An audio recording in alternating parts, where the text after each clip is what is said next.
జై భీమ్. నేను all India ప్రజా labour party national president Bhattu Srinivas, MA LLB, MA MPhil. ఈరోజు మనం చూసినట్లయితే కంటి హాస్పిటల్లో ప్రతి డిస్టిక్కి ఒక పెద్ద హాస్పిటల్ ఉండాల్సింది, లార్జ్ హాస్పిటల్ ఉండాల్సింది ఈరోజు లేదు. గత ప్రభుత్వం దీన్ని అసలు పట్టించుకోలేదు. ఈరోజు చూస్తే ప్రతి జిల్లాలోనూ కంటి సమస్యలతో బాధపడుతున్న వారు సరైనటువంటి ఆసుపత్రి లేక చాలా ఇబ్బంది పడుతున్నారు. ఈ విషయాన్ని గౌరవనీయులు మన ముఖ్యమంత్రి రేవంత్ రెడ్డి గారి దృష్టికి తీసుకెళ్తున్నాం. మరి మనకు భారత రాజ్యాంగం ఇచ్చినటువంటి హక్కులు చూసినట్లయితే article 21 personal Liberty, right to live అనేది ఎక్కడ కూడా ఇంప్లిమెంటేషన్ లేదు.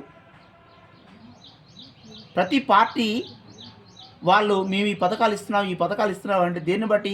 ఆర్టికల్ 38ని బట్టి ఇస్తున్నారు. భారత రాజ్యాంగాన్ని అనుసరించే పరిపాలించాలి, భారత రాజ్యాంగాన్ని అనుసరించే వాళ్ళ విధి విధానాలు ఉండాలి, భారత రాజ్యాంగాన్ని అనుసరించే వాళ్ళ స్కీములు ఉండాలి తప్ప ఎవరికి ఇష్టం వచ్చినట్టు స్కీమ్స్ని వాళ్ళు పెట్టడానికి వీల్లేదు.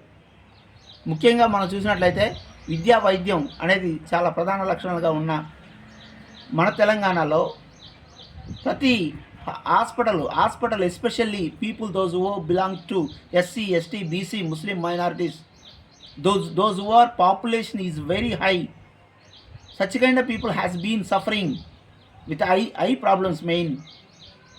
సో ఆ సమస్యను అరికట్టడానికి కూడా మనకి సరైనటువంటి హాస్పిటల్లో ప్రతి డిస్టిక్ కూడా చాలా పెద్ద హాస్పిటల్స్, ఒక ఎల్వి ప్రసాద్ లాంటి హాస్పిటల్ మనకి గవర్నమెంట్ కట్టించలేదా? గత ప్రభుత్వాలు విస్మరించాయి. ఈసారి రేవంత్ రెడ్డి గారి ప్రభుత్వం అనగా కాంగ్రెస్ ప్రభుత్వం ఈసారి కంటి హాస్పిటల్ పైన దృష్టి పెట్టాలని మేము మనవి చేసుకుంటా ఉన్నాం. ఎందుకంటే భారత రాజ్యాంగం ఇచ్చినటువంటి హక్కుల్ని, భారత రాజ్యాంగం మనకి ఇచ్చినటువంటి ఈ ఫెసిలిటీస్ని కూడా వచ్చినటువంటి గవర్నమెంట్స్ కలిగించకపోతే సామాన్య మానవుడు ఓటు హక్కు పరిస్థితి ఏంటి? ఈరోజుకి నేను కాంగ్రెస్కి ఓటేశాను, అందుకే ఇంత ధైర్యంగా మాట్లాడగలుగుతున్నాను. కాబట్టి అది భద్రాద్రి కొత్తగూడెం జిల్లా ఎమ్మెల్యేలు కావచ్చు, లేకపోతే ఖమ్మం కావచ్చు, కరీంనగర్ కావచ్చు, నల్గొండ కావచ్చు, ఆదిలాబాద్ కావచ్చు, హైదరాబాద్ కావచ్చు, రంగారెడ్డి కావచ్చు, ప్రతి ఏరియాలో ఉన్నటువంటి ఆ ఏరియాలో ఖచ్చితంగా ఒక పెద్ద హాస్పిటల్ ఉండాలి. కంటి హాస్పిటల్ సర్వేంద్రియ నయనం ప్రధానం. అసలు కళ్ళే లేకపోతే పరిస్థితి దారుణంగా ఉంటుందో నేను అనుభవిస్తున్నాను. ఎందుకంటే నాకు కళ్ళ సమస్యలు ఉన్నాయి.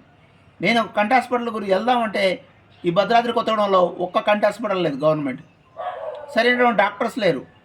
మరి దేనికి ఇది?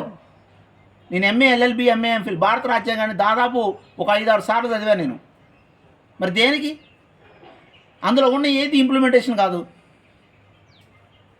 దేనికోసం మరి ఇవన్నీ?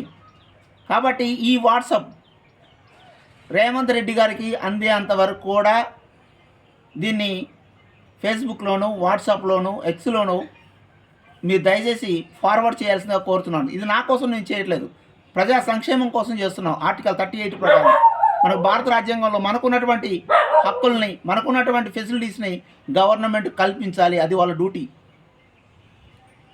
ముఖ్యమంత్రి గారు మనకి అన్నీ కల్పించాల్సిన ప్రధాన బాధ్యత ఆయన భుజస్కంధాలపై ఉన్నాయి. కాబట్టి మనం దీన్ని ఆయన ముఖ్యమంత్రి గారికి అందేంతవరకు ఫార్వర్డ్ చేసి వెంటనే మనం ఈ ఫెసిలిటీస్ని కలిగించుకోవాలని మా అందరి తరపున నేను ఈరోజు వకాంతం తీసుకుంటాను. ఎందుకంటే సమస్య నా వరకు వచ్చేంతవరకు నాకు అర్థమవుతుంది ఇప్పుడు. కాబట్టి వెంటనే ముఖ్యమంత్రి గారు దీనిపైన స్పందించి ప్రతి జిల్లాలో ఐ హాస్పిటల్స్ని ఏర్పాటు చేయాలని, పెద్ద కంటి హాస్పిటల్స్ని ఏర్పాటు చేయాలి. మనం ప్రైవేట్ హాస్పిటల్ మీద ఆధారపడే దుస్థితి ఉండకూడదని తెలియజేసుకుంటూ ముగిస్తున్నాం. జై భీమ్, జై అంబేద్కర్.